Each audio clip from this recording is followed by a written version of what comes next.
आप जो स्क्रीन देख रहे हैं, स्क्रीन आपकी सॉलिड वर्क्स की है। आज हम सॉलिड वर्क्स के ऊपर एक स्केच बनाने जा रहे हैं, ठीक है? ये स्केच आपने देखा होगा पहले भी। ये स्केच हमने बनाया हुआ है अभी तक। ऑटोकैड के ऊपर बनाया है हमने और हमने बनाया है फ्यूजन 360 के ऊपर। इस ड्राइंग में क्या है आपको दे रखा है, इसमें आपको डायमेंशन दे रखी है। पूरी वाली आउटर डायमेंशन जो आपकी है वो 110 है, ठीक है? और यहाँ पर आपको 70 का है। तो यहाँ पे आप देख रहे हैं आपका ABCD ऐसे चल रहा है, ये आपका चल रहा है क्लॉकवाइज डायरेक्शन में। पर जब भी आपने लेबलिंग करनी है, आप लेबलिंग कैसे करेंगे? आप करेंगे कागज के ऊपर लिख के ABCD एंटी क्लॉकवाइज, ठीक है?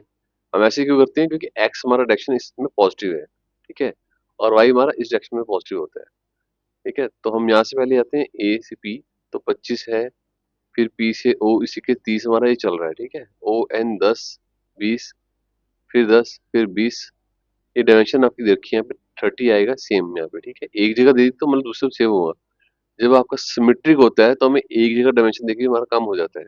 जैसे यहाँ 20 दिया है, यहाँ 20 दिया है, तो एक जगह भी 20 दे देंगे तो चला जाता है, समझ आ जाता है कि हाँ जी हमने बराबर ही रखा है। ये 25 होगा तो ये 25 हो जाएगा, ठीक है? ये समझ आ जाता है जैसे जैसे आप ड्राइंग रीडिंग सीखते जाते हैं, ठीक है? तो यहाँ पर अब आपको देखो GH का यहाँ पे डायमेंशन नहीं दे रखा, तो इसका मतलब ये आपका 50 ही होगा, ठीक है? ऊपर उसने बता रखा है कि 20, 70, 20 है। वही आपको नीचे 110 बता रखा है और वही आपको 25, 25, 20, 20, 20 ऐसे दिखा रखा है। अब दिक्कत क्या आती है? दिक्कत ये आती है कि अगर हम हर जगह डायमेंशन देने लग जाएँगे तो हमारी ड्राइंग हमें दिखेगी नहीं, हमें सिर्फ डायमेंशन दिखेंगी और जो हमने लेबल कर रखा है ABCD हमें वो दिखेगा। तो हमारा मेन काम होता है हम ड्राइंग दें कि हमने बनाना कंपोनेंट क्या बनाना है। हमें कंपोनेंट दिखना चाहिए, ये डायमेंशन की लाइन्स, ये ABCD नहीं दिखना चाहिए, ठीक है?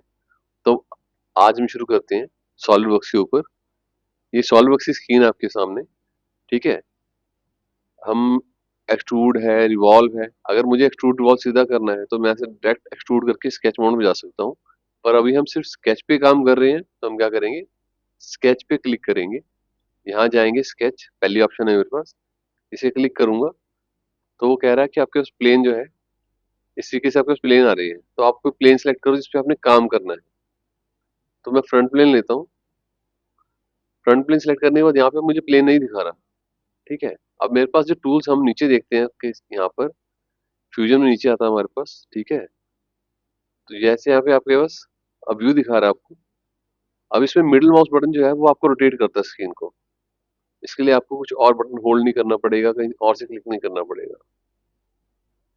अब मुझे काम शुरू करना है स्केच मोड में तो आ गया, पर कहाँ से शुरू करूँगा? अब ये मेरे पास टूल पड़े हुए हैं। अब इन टूल पे नाम नहीं लिखा हुआ। अगर आपको बेसिक टूल्स, बेसिक ऑटोकैड आता है तो आपको पता लग जाएगा कि ये आपका लाइन का है, ये रेक्टेंगल का है, ये सर्कल का है। तो आप सीधा शुरू कर सकते हैं। अगर आप नए हैं तो आपको एक-एक चीज़ में जाके रुकना पड़ेगा। फिर आपको बताएगा नाम क्या है लाइन और फिर आपको सिखाएगा भी कि किस तरीके से आपकी लाइन काम करती है। तो हम शुरू करते हैं। हम ड्राइंग रख लेते हैं स्क्रीन के ऊपर यहाँ पर। लाइन कमांड से शुरू कर रहे हैं हम। इसको थोड़ा छोटा कर लेता हूँ ताकि हम देख सकें स्क्रीन को हमारे पास।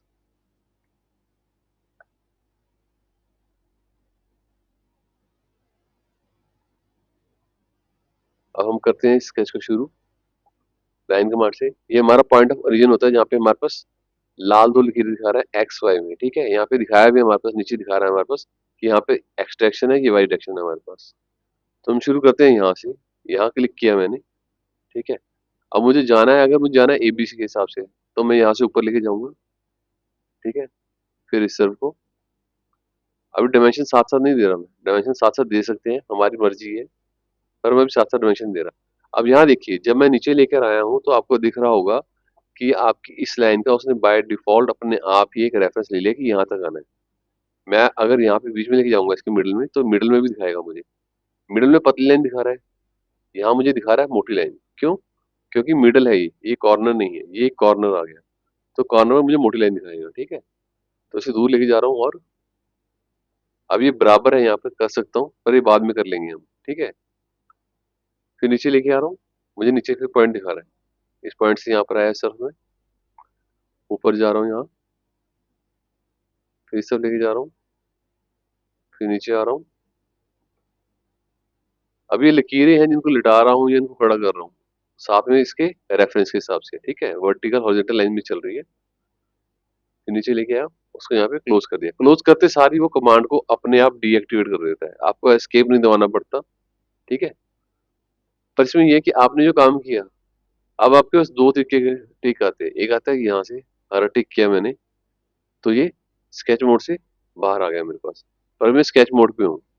अगर यहाँ पे क्लिक करूंगा तो क्या करूंगा, मैं बाहर निकल जाऊंगा, स्केच से ही बाहर निकल जाऊंगा, मैं सीधा चल जाऊंगा 3D टूल के काम करने के लिए। पर मुझे भी स्केच में कुछ और काम करना है तो क्या करूंगा, मैं स्केच टूल यूज करता रहूंगा। अब ये लाइनें मैंने बना ली है। एक तरीका तो मेरे पास है कि मैं यहाँ स्मार्ट डायमेंशन में जाऊँ। डायमेंशन बहुत तरीके की इसके अंदर। ठीक है, एक तरीका मेरे पास ये आता है कि मैं स्मार्ट डायमेंशन में यहाँ पर जाऊँ और यहाँ से एक एक लाइन की डायमेंशन दूँ। लाइन को पकड़ के डायमेंशन दूंगा, उसकी कॉर्नर नहीं पकड़ रहा। ठीक है, आपकी चॉइस है कि आप कॉर्नर पकड़ना चाहो तो कॉर्नर भी पकड़ सकते हो। जब क्लिक कर रहा हूँ तो मेरे पास यहाँ पे भी दिखा रहा है इसका कि इसकी हाइट, इसकी ये है, लेंथ है इसकी, और ये 90 डिग्री एंगल बना हुआ है पॉइंट ऑफ ओरिजिन से। ठीक है, ये बता रहा है कि ये वर्टिकल लाइन है मेरे पास। ठीक है, यहाँ पे आपको दिखाएगा सारा कुछ। एडिशनल पैरामीटर्स में जाओगे तो आपके पास और पैरामीटर दिखा देगा आपको। ठीक है, कि आपका ये वाई में है, ये आपका वाई में है। ठीक है, तो अभी हमने काम क्या करना है, अभी हम जो काम कर रहे हैं, हम सिर्फ डायमेंशन दे रहे हैं। अब जब डायमेंशन देना है मुझे यहाँ पे, तो मैं डायमेंशन ले रहा हूँ 50 का। तो सिर्फ ये लाइन बढ़ी मेरी, बाकी एक यहाँ पे कुछ फर्क नहीं पड़ा। देखिए मैं लाइन लेता हूँ यहाँ से, इस लाइन को लेके जाऊंगा तो लाइन लाइन आपके साथ मैच नहीं कर रही है। ठीक है, तो अलग अलग डायमेंशन हो गई आपके पास। तो इसमें हम क्या कर सकते हैं, हमारे पास टूल भी है। तरीका ये है, हम यहाँ 50 करेंगे, 50 ये ऊपर भी जा सकता है, नीचे भी जा सकती है लाइन। तो हमें ये क्लियर नहीं होगा कि हम कहाँ बना रहे हैं। अभी आपको ब्लैक दिखा रहा है तो ब्लैक का मतलब ये है कि नीचे वाली लाइन फिक्स हो गई है, तो 50 ऊपर ही जाएगा आपका। ठीक है, अब इसमें मुझे काम करना हो तो एक तो तरीका है कि मैं हर जगह डायमेंशन देता जाऊंगा, तो इसको डायमेंशन दे दे के सारा भर दूंगा। दूसरा तरीका मेरे पास क्या है, इसके अंदर कंस्ट्रेंट नहीं होते। कंस्ट्रेंट को इसको बोलते हैं रिलेशनशिप। है तो कंस्ट्रेंट ही, पर इसमें उसका नया नाम है, वो है रिलेशनशिप। ठीक है, या रिलेशन होगा इसका। जैसे इस लाइन को सिलेक्ट करता हूँ, इस लाइन को सिलेक्ट करने के बाद मेरे पास यहाँ पे फिर ऑप्शन आ रही है कि आपने लाइन को हॉरिजॉन्टल रखना है, वर्टिकल रखना है, फिक्स करना है। अब ये आपकी मोटी लाइन है। ठीक है, सॉलिड लाइन है आपकी। कंस्ट्रक्शन कर दूंगा तो क्या होगा, वो डॉटेड लाइन हो जाएगी मेरे पास। तो यहीं से हम कंस्ट्रक्शन लाइन करेंगे, हमें उसके लिए अलग से कंस्ट्रक्शन लाइन नहीं लेनी पड़ेगी। ठीक है, ये 50 का मेरे पास है। अब मैं कंट्रोल के साथ दूसरी लाइन को सेलेक्ट करता हूँ, सामने वाली लाइन को, और यहाँ पे इसे करता हूँ। यहाँ पे देखिए रिलेशन आ रहा है आपके पास, horizontal, vertical, collinear, perpendicular, parallel, equal, fix. तो मुझे भी जो चाहिए, देखो मुझे वो चाहिए इक्वल। अगर आपको लगता है कि आपकी लाइन यहाँ पे पॉइंट पे सेट नहीं है, टेढ़ी हो सकती है, तो आप पैरेलल भी कर सकती हैं।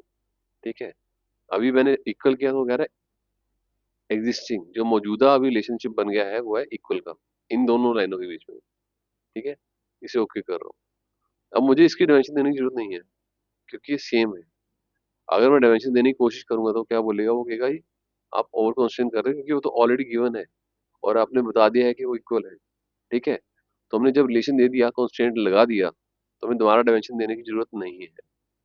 ठीक है, अब दोबारा से स्मार्ट डायमेंशन में जाऊँ, फिर यहाँ पे जाकर डायमेंशन दूँ, फिर बाकी डायमेंशन देनी पड़ेगी। तो वो ना करते हम क्या करेंगे, हम चाहेंगे लाइंस को जो हमारी बराबर है, जैसे ये वाली 20 20 है, ये 20 है हमारे पास, ये 20 है, ये 20 है मेरे पास, ये 20 है, और ये 20 है। इन सभी को सिलेक्ट, देखो मैंने एक दो तीन चार पाँच छः सात, सात लाइनों को सिलेक्ट किया। क्यों, क्योंकि एक दो तीन चार पाँच छः सात, ये सात लाइनों पे 20 मेरे पास, 20 ही इसका लेंथ गिवन है। तो मैं सातों को इकट्ठा इक्वल कर दूंगा। ठीक है, अब जब डायमेंशन एक जगह करूंगा तो सारी जगह हो जाएगी। जैसे मैंने इसका डायमेंशन यहाँ पे किया 20, एंटर किया। अब सारी मेरी सेट हो गई हैं, मुझे इनको छेड़ने की जरूरत नहीं है। अभी दोबारा डायमेंशन दूंगा अभी, तो वो कहेगा ये आप ओवर कंस्ट्रेंट कर रहे हो।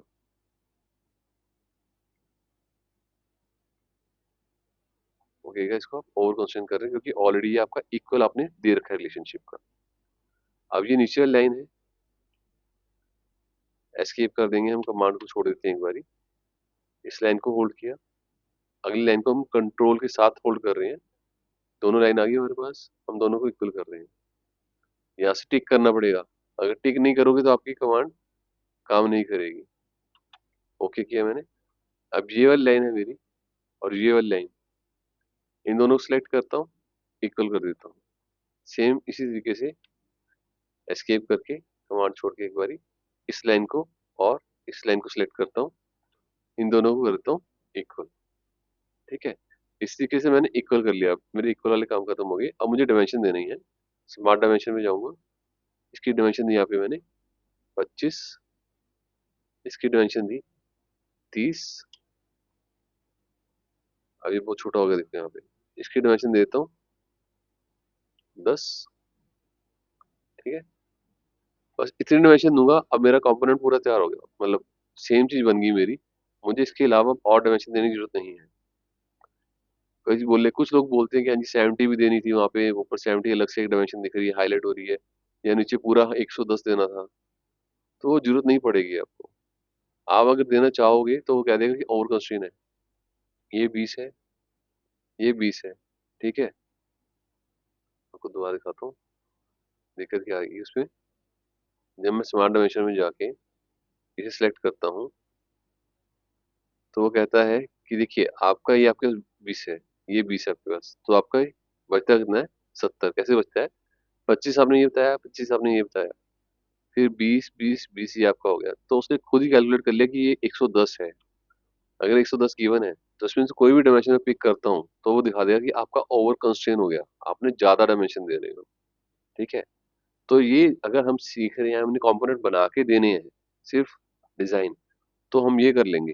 हाँ, अगर मुझे ड्राइंग देनी पड़े किसी लेमैन को कि हाँ जी भैया आपसे काम कराना है, अब आप काम करो, तो वो मांगेगा मुझसे, मुझे हर जगह की डायमेंशन दो। उस वक्त हम कर सकते हैं। उस टाइम हम क्या करेंगे, हम इक्वल क्वेश्चन हटा देंगे। कैसे हटाएंगे? इस लाइन को मैंने पकड़ा, अब ये कह रहे हैं यहाँ पे इक्वल लाइन है मेरा। जब इस लाइन को पकड़ता हूँ, ये कहता है देखो ये इक्वल हो रखी है लाइन कहीं पे। मैं इक्वल है, चलो भाई इसे डिलीट कर दो। फिर कह रहा है फिर भी इक्वल है कहीं और, मैं कह रहा हूँ यहाँ पे भी इक्वल है, लो इसको डिलीट कर दो। ठीक है, ओके करता हूँ। अब जाऊंगा यहाँ से डायमेंशन लूंगा इसकी, तो डायमेंशन पकड़ लेगा इसकी। ठीक है, मुझे चेंज करना है इसके अंदर कुछ कुछ पार्ट, तो उठा लेगा उसको। तो किसी चीज की स्पेसिफिकली मुझे डायमेंशन चेंज करनी है तो वो कर सकता हूँ, वो मेरे पास ऑप्शन है। ठीक है, ओके करते हैं। तो अब यहाँ से अगर मैं एग्जिट करूंगा तब भी मैं बाहर आ पाऊंगा, वरना मेरा ये स्केच मोड ही चल रहा है और हम 3D मॉडल में नहीं जा पाएंगे। हमारे टूल और बहुत सारे हैं इसके अंदर, वो धीरे धीरे हम सीखेंगे जैसे जैसे हम ड्राइंग प्रैक्टिस करते जाएंगे। ठीक है, तो यहाँ पे हम बैक कर रहे हैं। अब मैं बाहर आ गया हूँ। अब बाहर आने के बाद ये मेरा 2D स्केच मेरे सामने पड़ा हुआ है। ठीक है, अब इसमें मुझे काम करना हो तो फीचर्स के अंदर जाऊंगा। स्केचअप के साथ सबसे पहला है मेरा फीचर्स। फीचर मेरे पास है एक्सट्रूड, ये है सॉलिड वाले। अगर मैंने कुछ कंपोनेंट के ऊपर से बनाया होता तो मेरे पास ये वाली ऑप्शन भी खुल जाती जो भी ग्रे हो रखी है। ये आपकी एक्सट्रूड कट है। अब आपकी सॉलिड वर्क के अंदर एक्सट्रूड सॉलिड बनाना अलग है, सॉलिड कट करना अलग है। रिवॉल्व सॉलिड बनाना अलग है, रिवॉल्व सॉलिड कट करना अलग है। ठीक है, जो आप बनाओगे और फिर यहाँ पे कट करोगे, ये दोनों आपके अलग अलग विंडो में बना रखा है। सॉलिड वर्क के अंदर ये है। ठीक है, तो अभी के लिए आज के लिए आपकी यही वीडियो है। ठीक है, आप इसको देखिए। ठीक है, अगली वीडियो बनाऊंगा इन्वेंटर के ऊपर। ठीक है, वो भी स्केच सेम ही होगा हमारा। हम देखेंगे उसमें कितना टाइम लगता है, उसके टूल्स कैसे यूज करने हैं हमने।